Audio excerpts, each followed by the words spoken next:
యేసు రక్షించును, యేసు స్వస్థపరచును. నిస్సి ప్రార్థన మందిరం వారు నిర్వహించు యేసుక్రీస్తు సువార్త ఉద్యోగ మహాసభలు.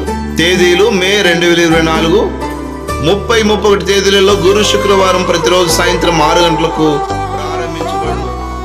స్థలము రంగంపేట్ నిసి ప్రార్థన గ్రౌండ్, పల్చర్ మండల్, మెదక్ జిల్లా. వర్తమానికులు రెవరెండ్ కె ఎడ్వర్డ్ విలియమ్స్ గారు, బెంగళూరు. పాపం అంటే ఏంటంటారు?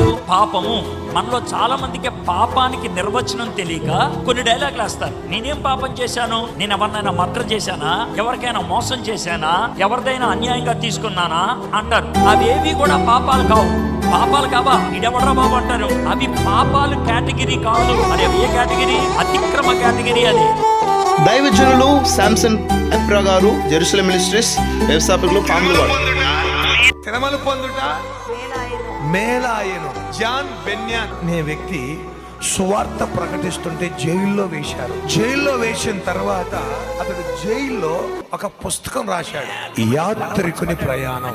జైల్లోనికి పోవడానికి మేలైందా కాదా? కొన్నిసార్లు మన జీవితాల్లో కూడా శ్రమలలోనికి ప్రభు నడిపిస్తాడు, కష్టాల్లోనికి నడిపిస్తాడు, బాధల్లోనికి నడిపిస్తాడు.